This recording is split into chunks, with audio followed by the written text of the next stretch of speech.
Hello there, guys. It's me, Chase, coming to you from my laptop because I don't want to start my computer up. Um, I just got done watching a documentary on YouTube, and if I'm being perfectly honest with you, I kind of hesitated. I heard about it, but believe it or not,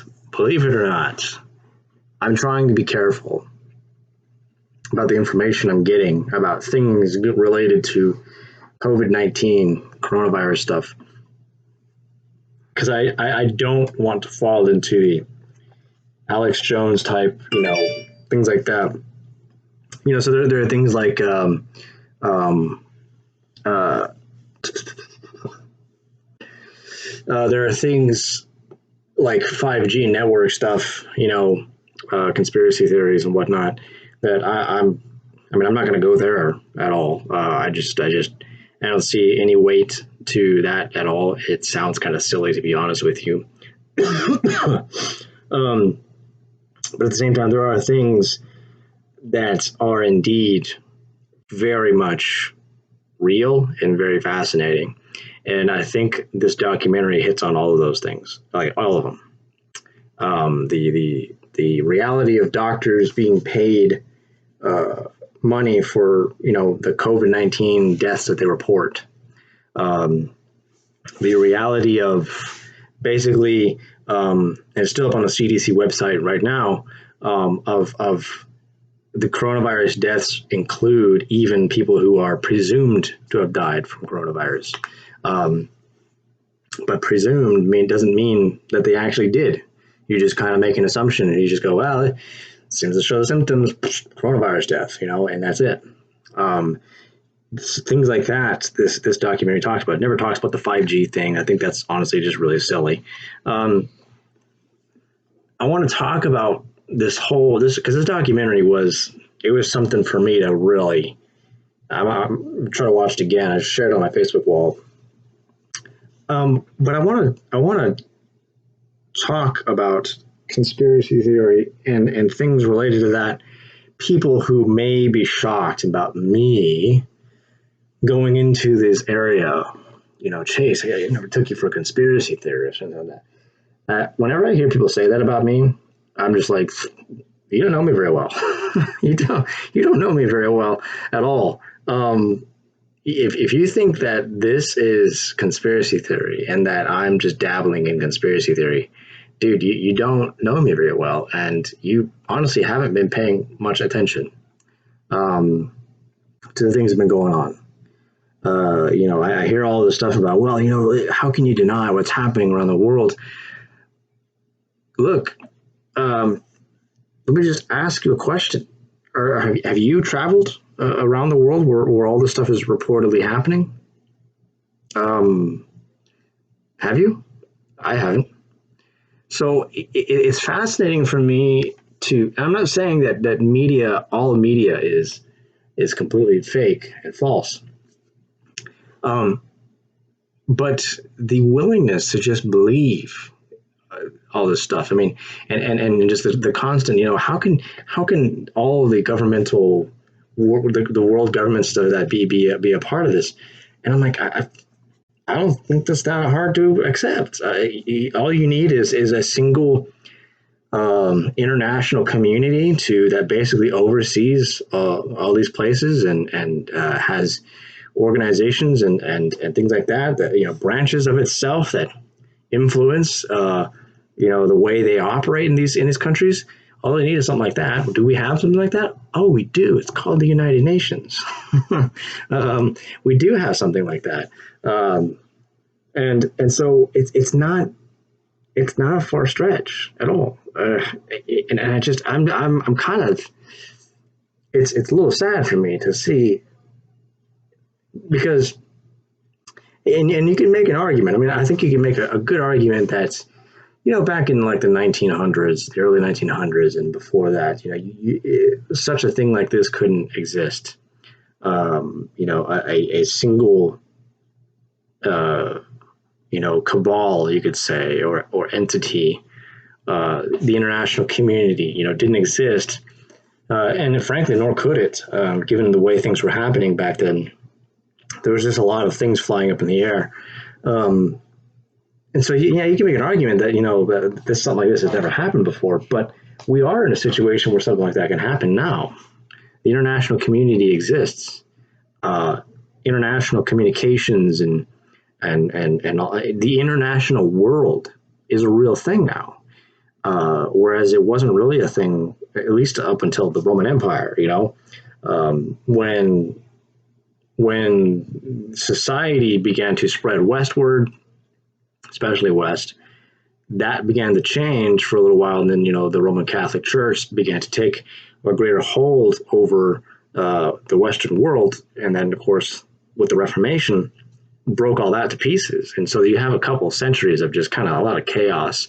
But again, with World War II, I mean, World War II, when you think about it, was a perfect setup for something like the United Nations, and that is where the United Nations comes from. If my history serves me, if my memory serves me correct, the United Nations comes out of World War II, and the assurance to never have something like World War II ever happen again. And so obviously this is, in a certain sense, a new concept to us, but it doesn't make it any less real that something like this isn't happening. I would encourage you guys to watch that documentary and think about it, because honestly, from the things that I have seen, look, I can actually relate to a lot of people who look at some of these things and go, "That's just conspiracy theory. I refuse to believe this," and just not even you just that is you're not really even thinking about it. You're just writing it off. You just have this automatic conspiracy theory and then just shut off. You just completely shut off. You just shut down. I sympathize with that because I used to be there. I used to be there. I used to be that kind of guy, who and this was back when I was towing the party line. The Republicans were the best thing for everybody. The gospel of republicanism and things like that. And I was into all of that kind of stuff for a while. Growing up in a very conservative home. And this was before I was saved and stuff like that. So I completely sympathize with that. All the people who are talking about that the Iraq War was a phony war. It was just about oil and all of the stuff. 9/11 was an inside job. I'll talk about 9/11 here in a little bit, but my particular view about 9/11. But all this kind of stuff. I remember looking at people like that having the exact same reactions as a lot of you guys. It's just conspiracy theory, and I just wouldn't even give them the time of day. I just wouldn't even pay any attention. Ron Paul back then, when I was in these Republican Party line establishment days, Ron Paul back then was just a crazy, nutty old guy. And then as I began to see, my turning point was when I was back in the 2008 elections. I think my original guy was Rick Perry because he was my governor. I wanted Rick Perry to win, and that was basically it. So I was rooting for Rick Perry, and I found myself having to defend Rick Perry a lot in ways that I was like, man, do you really do that? I mean, but that's not right. That's not. I had friends who would tell me about all these things that Rick Perry did that were, not really Republican at all. I don't know exactly what a lot of them are, but I found myself struggling. But I found myself struggling to reconcile all this stuff. I was like, wow, this is a good point. I don't know what to do about this. And then one day it just struck me. I just went, why am I defending these people? What do I owe someone like Rick Perry? Honestly, if he's done all these things and he's not as great of a guy as I thought he was, why do I have to defend that? I don't have to defend this. And I got so tired of it that I just like, and honestly, like, again, when I'm thinking back, I remember thinking that I have to defend this because it's the only thing that there is, not realizing that it wasn't the only thing that there was. And when it finally snapped, when I finally realized this isn't all there is, that that I'm living in a false dichotomy illusion that I'm raised to believe in. You're raised to take one side or the other. I mean, that's what we're raised in. That's what we're conditioned as we grow up. That there's two sides and you have to take one. But it's not. Very often there's so many more different ways to approach problems and issues.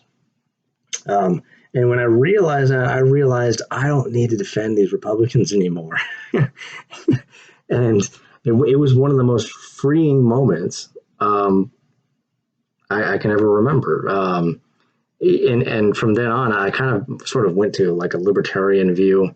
And then, a couple of years later, I just began to realize what real conservatism was, and was truly humbled and enlightened that conservatism is rooted in the Reformation.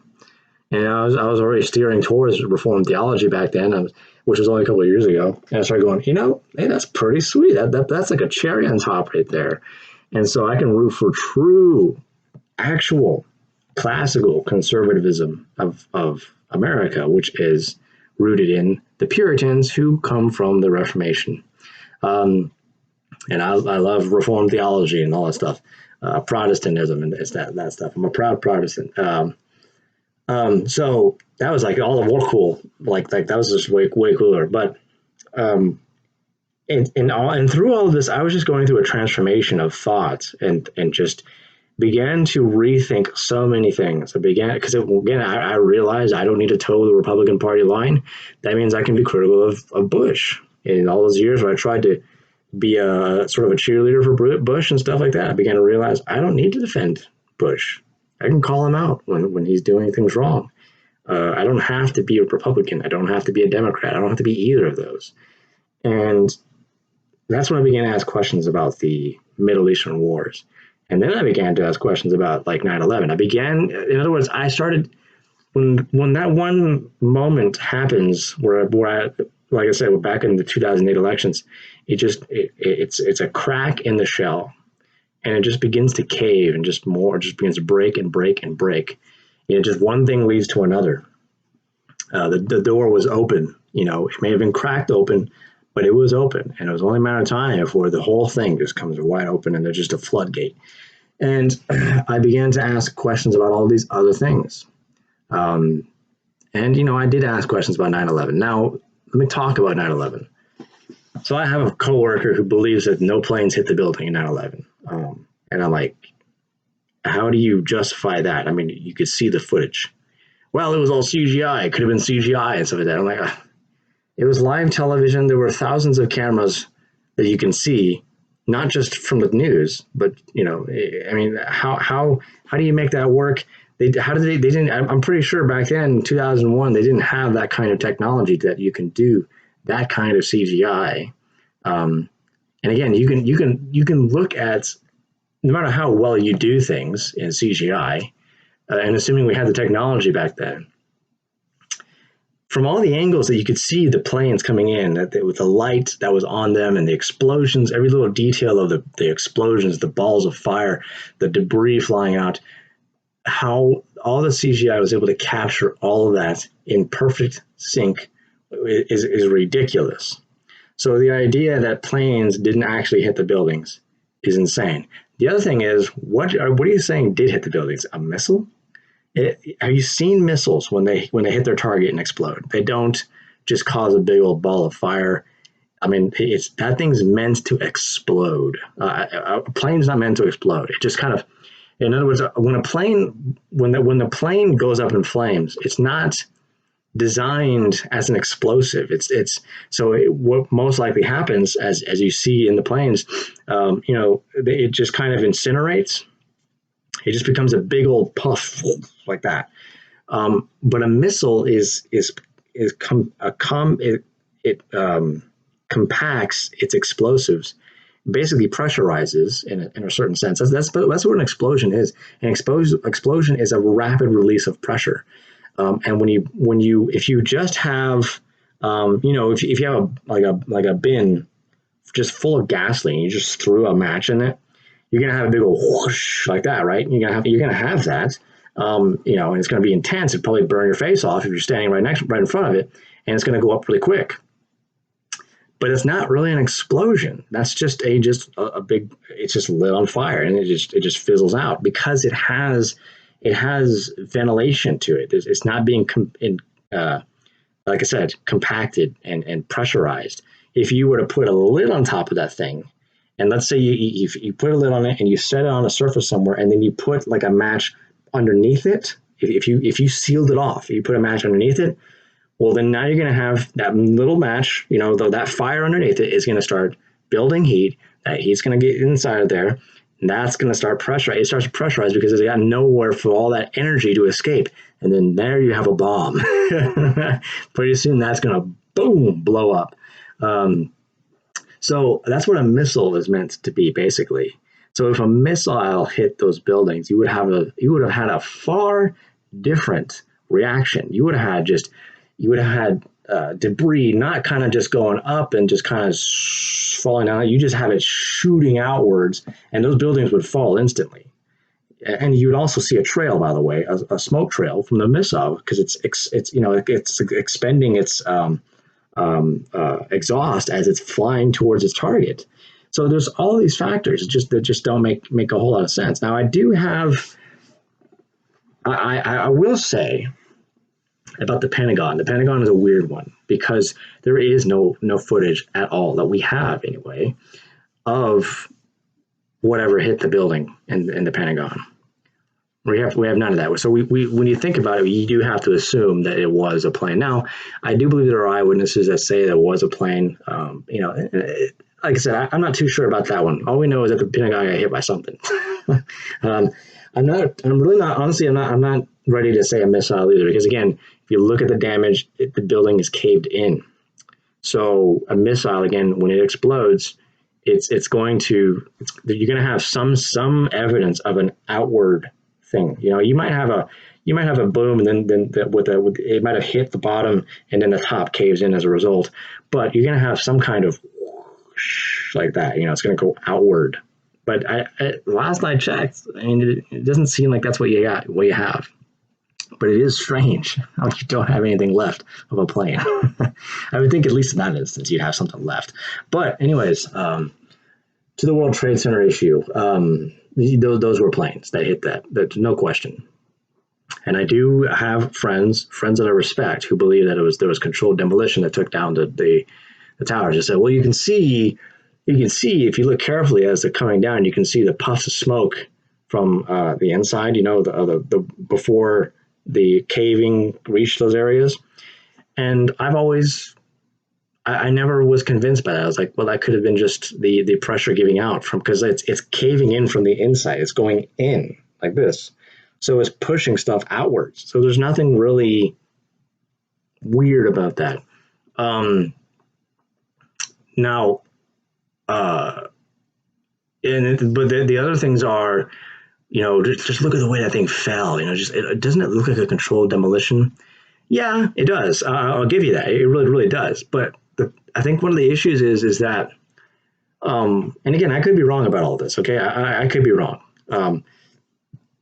The issue is that was a unique situation. I mean, how tall were those things again? I've never seen anybody do demo on a building that tall before.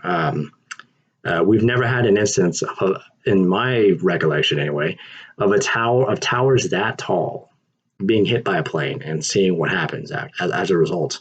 Never had any experience of that. So I just don't think you can really say with absolute conclusivity that was the case. That was a controlled demolition, and people are like recreating all that stuff and like, yeah, but you would have to recreate the World Trade Center, a mock World Trade Center, and then fly planes into it to really test that theory. And so far, to my knowledge, no one's really done that. So, that's that. Now, am I sitting here saying that 9/11, that there was nothing strange about 9/11? No. I don't think it's impossible. I don't think it's out of reach to think that there was some kind of planning somewhere. Now, if you ask me if Bush had anything to do with it, I'm going to be like, no, no, he didn't. I don't think he did. I don't think there's any reason to believe that he did. What I think is this: if you want to convince me, and this is what I think is most likely the case, because if you just tell me Bush is just this maniacal guy looking to go to war in the Middle East, I'm just going to be like, that's just a bunch of garbage. Come on, man. And there's tinfoil hat stuff there for you. But if you tell me that there are people in positions of power, that they're behind the scenes, you could say, they're not the ones you see on TV, and they want it that way. They don't want anybody knowing who they are, who have enough money and enough influence to be able to influence things to happen, such as 9/11. You go, look, we need America to go to war in the Middle East because it's going to be, war profits and stuff like that, oil and all that kind of stuff. For these big corporations, World Bank stuff, things like that, which are real things. So we need that to happen. How do we make that happen? Well, we got these Middle Easterners and stuff like that, and they're already kind of on fire about the West. All we need to do is give them enough resources to attack the West, and the West will respond. There you go. That could work. I think that's perfectly plausible. Now, can I prove that? No, but I think that's quite a plausible theory. And I've always believed that for quite a while now. I just don't talk about it because 9/11 was a long time ago, and I just try not to focus on that kind of stuff when 9/11 comes around. Sometimes I just think it's not helpful. But anyways, what I will say, I do believe, absolutely, the Iraq situation is very iffy. That was a strange one. Again, I don't believe Bush was maniacal and just trying to conquer all the Middle East. I think, again, it was a situation of influence, that there's these certain agencies that I think honestly are in the hands of other people, who report these kinds of intelligence to the president that make him do things that they want him to do. I think that's much more likely the case. So, there's that. And these aren't. I don't think these are stretches. I don't think these are stretches at all. If you want to talk about aliens and stuff like that, I'm like, okay, yeah, that's out there. Let's get real here. Talk about some things that are much more plausible. And honestly, it's. I think it's really as simple as there are people out there, such as with World Bank issue stuff, like these kinds of things, who are what someone has described to me as they're on the top tier, the upper echelon of life. Who these people are, I don't know who they are. Their only allegiance is their own profit. Who are in positions of mass influence over special interest groups. You can call them that. These are special interest groups. Who are very wealthy people, obviously, very, very wealthy people. Some people say George Soros is one of them. And you can find George Soros in almost anything controversial. He seems to have endless money. But you look at things like the Fed. I mean, think about the Fed, an institution that controls basically our currency, and yet is not accountable to the United States government, any of us. I mean, isn't that weird? I think that's a little weird. There's all these different strange things. Clinton, the Clinton Foundation, and all that stuff, and Clinton suiciding people, and all these kinds of. There's all this stuff that's been happening. We just found out recently that the FBI framed Michael Flynn. I mean, with absolute irrefutable evidence that he was framed. There's so much that is happening that would, if you're thinking objectively about all this stuff, I just don't see how you can come to any other conclusion. But I do believe that there are people out there with this kind of power, they use their corporate power over certain institutions to get what they want to happen. And you might say, well, is Bill Gates one of those guys? I don't know. I really don't know. I wouldn't think so, but who knows? But like I said, watching that interview was that documentary. It's only like 30 minutes. It's really made me think a lot about this stuff, and like it's I don't know how to begin some of these things I want to say here, because I know what some people will inevitably think, that this is tinfoil hat stuff. Like I told you before, I used to be like that. I used to think that if you even postulate anything, that is just kind of like no way. To me and my presuppositions, either at least, then I'm not even going to listen to what you have to say. I make fun of you, I mock you, you're in a tinfoil hat. These kinds of things. And like I said, I think there are legitimate things that you can just kind of go, okay, that's dumb. Like I've shown you some. I've talked to you about something like World Trade Center with the missiles at the building. I'm like, oh, come on, man. That's ridiculous. But you notice how I pick that apart. I don't pick that apart by just saying that's just dumb and I refuse to believe it. But I actually showed why that's not possible. That's just dumb. And then also for that to work, such a move like that would be far too careless. And these people, whoever they are, ain't stupid, okay? They're not dumb. They're not going to do things that come straight out of a freaking Hollywood movie script. That is ridiculous. They would never do something like that. And I think that's one of the reasons why this COVID-19 thing is able to just become what it is. Because they know that if they just start marching down the street with SWAT trucks and stuff like that, and just saying, hey, look, guys, we just this freedom thing ain't working out, so we're just changing things. No one's going to go for that.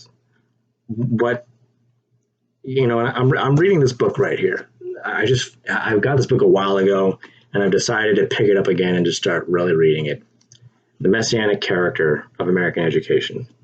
And this book, all of Rushdoony's books that I've ever read, which actually only two, but each one blows my mind. It is something that truly is striking. It makes you go, whoa. I've never seen that before. Never thought about that before. This book will do the same thing. This book will make you hate public education. But he goes through the history of education in America. Now, obviously, this isn't just America. The problem is it's elsewhere and stuff like that. But he deals with it in here in America. Where did education go wrong? You might say, well, education went wrong in the last decade or two. How about the last 2 centuries? How about that? At least last century and a half. He takes you all the way back to the 1800s, where this really began, with a man named Horace Mann, who was basically a socialist. Public education began with Horace Mann, and he starts this book with Horace Mann. It kind of goes through a chronological order of the progress of American education, the American education system. And the point here is and I may want to read some of these things to you. Like I said, you can't get a population, you can't just march down the streets with guns and armored trucks and just tell people, hey, look, we're doing new things now, no more freedoms, and you do what we say. You can't, that's never going to work, obviously. Not on this advanced Western civilization that we call America. You might be able to do that in places like Venezuela, things like that, but not here in America, with the kind of education system that we have. So what you do is instead, and I honestly think a lot of these guys in the book, and there's no way these guys, I don't believe these guys were part of a Illuminati conspiracy. I think these men really believed the things that they believed. He talks about one guy in here who has a kind of communist-like ideal, but doesn't think he does. He really doesn't. And when he sees that the state begins to take control of things and abuse power, he's like, this ain't right. He didn't realize, he just wasn't self-reflective enough to realize a lot of the stuff that he propagated was what this was the end result of all of that. So I don't believe that these guys are like Illuminati weirdos and stuff like that, whatever you want to call it. If you want to call it Illuminati, you can call it that. I don't really call it that. I don't really know if it really cares for a name. It doesn't want a name because they don't want a name, because then they're identified. And it assumes they have any kind of allegiance other than their just desire to be in control. Anyways, so what you do is instead you re-educate an entire civilization.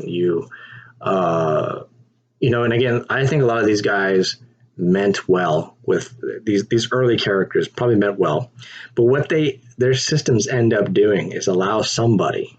It centralizes power in one place, which the founders didn't want for this nation. And you can centralize power in one place, and that you might go, that's good to do because it makes things more efficient. That way, you don't have things just scattered about. It's all found in one place. Again, that sounds nice, but then what happens if some bad guy takes control of all that? Somebody takes advantage of that. And of course, that's what we end up having happen. But eventually, slowly, what you see happen is we begin in the United States. It was always the Christian faith that was the foundation of education. And it was the family that raised the kids, not the schools, not the educators and stuff like that, not the teachers and stuff. There was really nothing like what we call teachers today. I mean, it was mostly families that raised their kids and taught their kids. It was homeschooling, and it was with a background of religion and Christianity. But slowly the state begins to institute education reform and things like that, and then pretty soon, the religion in the religion of Christianity and then the state, they just slowly begin to split, and you see less and less of Christianity in the education system and more of a kind of secularized education. And isn't that what we're dealing with today? We're dealing with generations of people who even calling themselves Christians separate their Christian faith with their education. I remember one of our she's not really new anymore. She's been here for a couple months at our work. And I was just kind of trying to get to know her a little bit while I was training her. And I asked her about, I don't know how I got on this, but I started talking about religion and stuff like that. And I remember her saying something like, she just isn't, she claims to be a believer. And that all that stuff, it's one thing to claim it, it's another thing to actually truly believe it. But she said that she doesn't really doesn't see how science with religion, how it can be work together. And I thought that's kind of strange. I don't see a problem with it at all. And I think a lot of that is because, she, like me, went to a public school. By the little grace of the Lord, I didn't become enslaved to the public education system. But there's this idea of separating the two. That, you can have your Christian faith in a kind of existential kind of way over here, but then there's the reality right here, the real world. And these two are never, and it comes all the way from, guys like Immanuel Kant and his philosophy and stuff like that, the metaphysical and the world of reason cannot be reconciled ultimately, and things like that. It all kind of started with guys like him. There's this irreconcilable tension between the metaphysical and the real world, and so you raise generations on that idea. And just in these kinds of forms of education, pretty soon the state becomes the replacement. And one of the reasons why this book is called The Messianic Character of American Education is it's on purpose. It's to demonstrate that American education, even though it's becoming more and more secularized in the public education systems, it's not any less religious. He quotes a lot of the guys in here who talk about it. They sound very prophetic. They sound religious. They use religious language to propagate their views. They're talking about the state education as the new church and the teachers as the priests. And so these men say it. He quotes them saying these things. It's very fascinating. But in other words, so condensing all this together, you produce a society whose true God is the state and state-run media, and of course, if you're raising generations who believe these kinds of things, they may not really see it, but they're raised in such an environment that they never even think twice about it. You'll have a couple anomalies here and there, obviously, probably like myself, but you'll have a couple anomalies. But for the most part, the majority of them are going to toe the line. They just assume these things. They assume the state education. They never ask questions about the origins of public education. They never ask these questions. These are traditions that they're raised in. This is the way it always was, and never question these kinds of things. They question everything else, everything that's estranged from their own traditions. But their traditions that they themselves are raised on, they don't question those things. And that's why whenever I remember talking to somebody about public education, and when I was telling him about my views about public education should be abolished, I mean, he just thought he thought it was heresy. I mean, honestly, it was heresy. And of course he would, if you're raised to believe that the state is the true church. You're going to really treat. They may not use those words on you, but it's no less the same thing. And so therefore you would treat it as a religious institution, and anything that threatens it as heresy.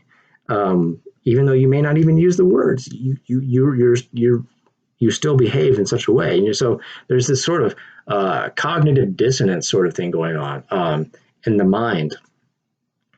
And so when you raise generations on these ideals that started much, much longer ago than we think, you will produce at least two kinds of people. You will produce a Christian, all right, a religious believing Christian, but they see separation of church and state as the church has nothing to do, no influence over the state, or no authority to the state whatsoever in these affairs at all. And so that Christian becomes this kind of, complacent, you'd say, kind of person who doesn't see themselves as, as representing the church in a secularizing culture, and calling the state to submit itself to the authority of God. Instead, you'll have that Christian be sort of riding along, and if they do think in any negative sense towards the state, it's not on the basis of their Christian faith; it's on the basis of the political party lines. In other words, it's with more state.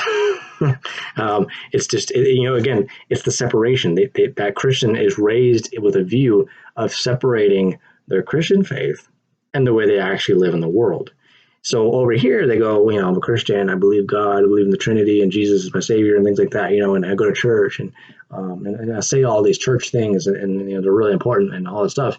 But when you bring them over into the world of politics and dealing with the state, they don't behave like Christians. They don't kind of take that over to their views of the state.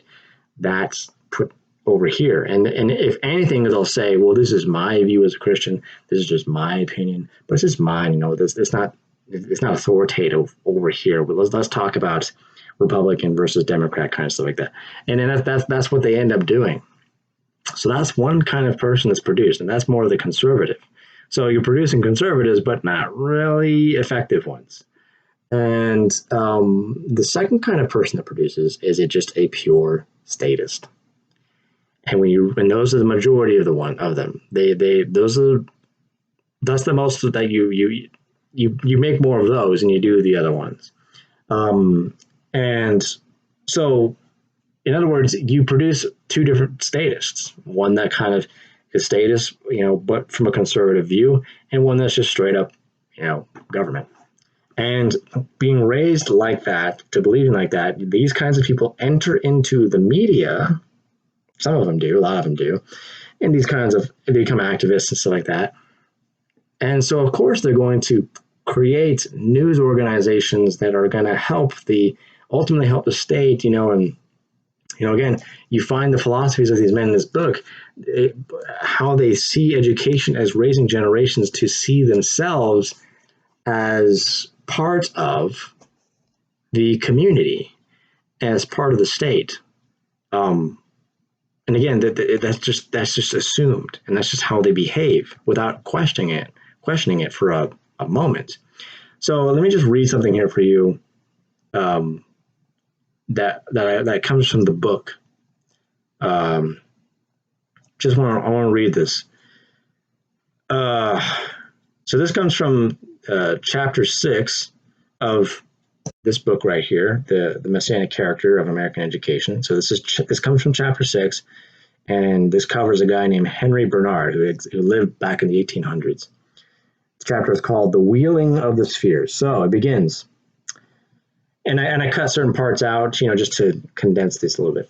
But during the period of the church's establishment, the school had been religious in orientation. Henry Bernard's purpose was to make its orientation statist. Thus, while no small amount of religion remained within the curriculum, the atmosphere and motive power of education was no longer Christian faith and life. It was instead life within the state and in service of the society. The chief end of man shortly before this had been defined as glorifying God and enjoying him forever. So glorifying God was the goal of man before this, with the Reformation and things like that. So that meant that people would, everything that people did was not so that they can just, have a happy life in the state, whatever that is, whatever career path they're going towards. Career paths, look in the Bible. Where's that in the Bible? It's nowhere in the Bible.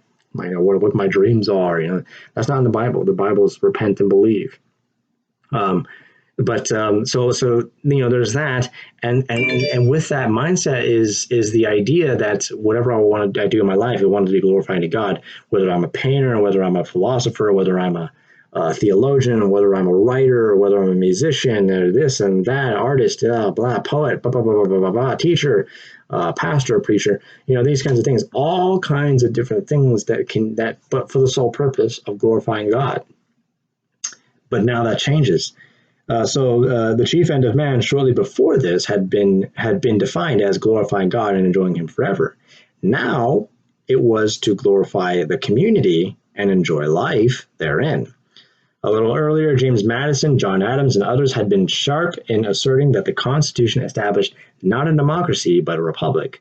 Now the advocates of state-supported schools hailed the Connecticut state supervision as a major advance for democracy. Reformed Christian faith had once been the bond between rich and poor, making them alike brothers in Christ and fellow priests in the commonwealth of God. This aspect of New England society was more or less gone, and its counterpart in other areas also disappearing. Bernard realized that a society without a common creed would become a battleground. The school must therefore supply the social cement for a common life. Not a socialistic common life was Bernard's ideal, but a common life as fellow members of a society and, whether capitalist or laborer, each man recognizing his common cause with others. Christianity was not to be eliminated, it was to be used for the welfare of society and the control of the populace, not in a sinister sense, but to bring them faith, dignity, and moral stature. Man's life was religious, but not primarily religious, but rather societal, lived essentially within the state. For Bernard, the school was the true church in the new society, and every institution should nurture and promote that temple of society. End quote.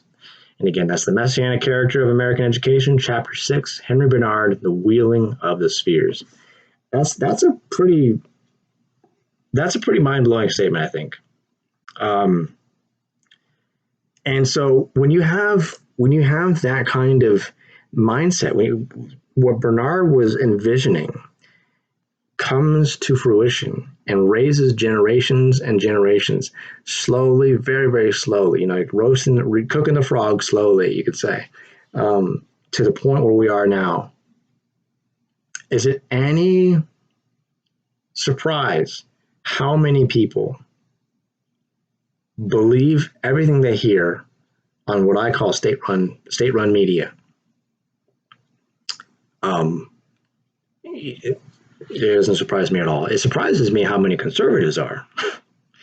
But at the same time, I'm like, why should I be surprised? Because I just explained to you these kinds of conservatives that are born and raised.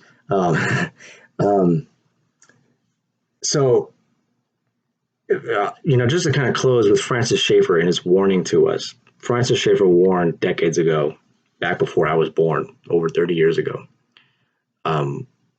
He warned after his documentary series and his book, How Shall We Then Live? He spends the entire series going through the rise and fall of Western culture and thought through philosophy and theology, and art and culture.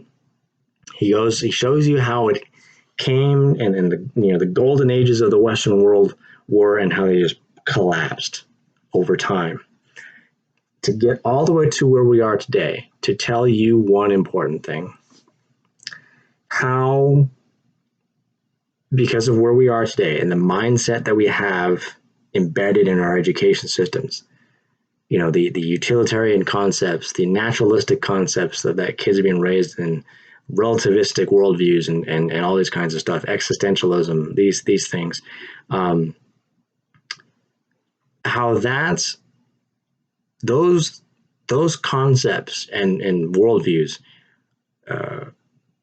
lead in postmodernism. Let's sum it up in postmodernism. How postmodernism creates a society of people who are no longer, I hate to say this, but thinking people are far more susceptible to the state than they may like to admit, because they have no God anymore. Human beings are made to worship something, to find their hope and salvation in something. And if it's not going to be God, who's it going to be? It's going to be the state. Somebody has to fulfill, because you have the one in the many problem, which is another one of Rushdoony's books, the one in the many, mind-blowing book. Because we have to, as humanity, deal with the one in the many problem.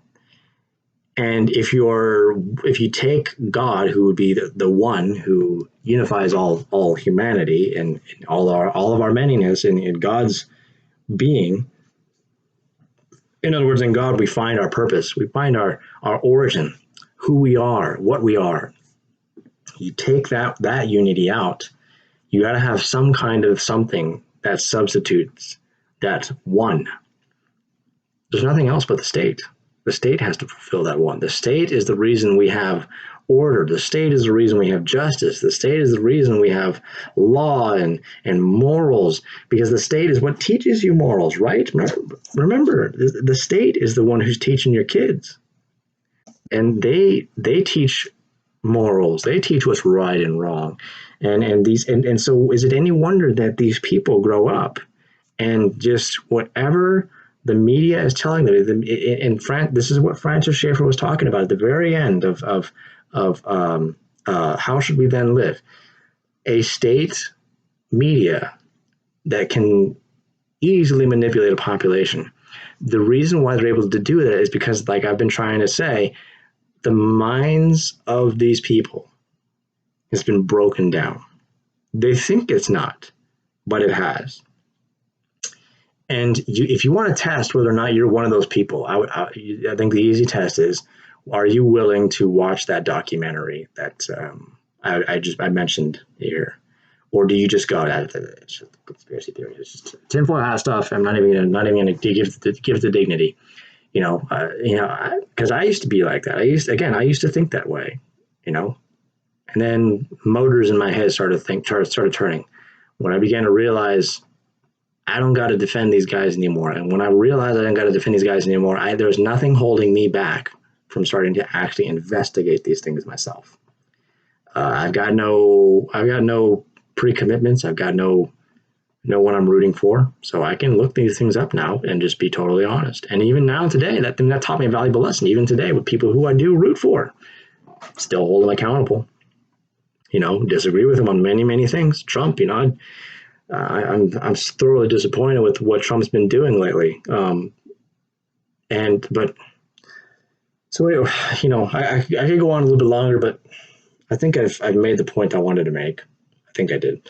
So I'm going to close this out. Yeah, again, I just ask you before you just cast the conspiracy theory card. You know, I don't think it's conspiracy theory. I think these things are all real, and you can look it up. You can see it for yourself. The evidence is there. That documentary documents a lot of this stuff. The articles that you can read.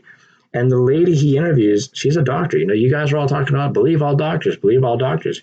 Well, what I'm beginning to find out is that you don't really believe that, because there's a lot of doctors who contradict what Dr. Fauci and the established doctors are saying. There's a lot of doctors who aren't in a great and fabulous position like you know, Dr. Fauci is, but they are still qualified to talk about these issues, who have contrary opinions. Why don't we listen to them? You know, so it's listen to all doctors that agree with my presuppositions and my pre-commitments. And what are your pre-commitments? The state. The state is your pre-commitment. That's your worldview. That's your presupposition. That's the thing that you're protecting, because you were raised in a society with public education that taught you the power of the state, how it's wonderful and useful, and then built into you defense mechanisms of the state's ability to do the things that it does. Again, one of the guys he talks about in here, that's what this guy wanted to do. That's basically the way he saw education, to train generations to appreciate what the state has done. And that will build in defense mechanisms in them subconsciously. That it won't be something that they recognize, but subconsciously it will build in the defense mechanisms that the state is on our side. It's always there to help. I just heard I don't know if it was an article. I heard something today about I think it was like CNN or something like that. You know, some literal place talking about how people who are you know, protesting these lockdowns and stuff like that. I mean, they're given these false ideas that the state is always out to get them, things like that. And I'm listening to this, and I'm like, who has this guy paid attention to anything that happened in history at all? Where did he go to school? Probably public education. It's my guess.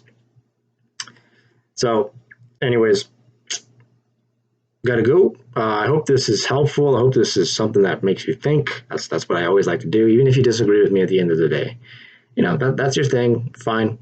But anyways, Soli Deo Gloria, guys. God bless. I will talk to you later. Bye.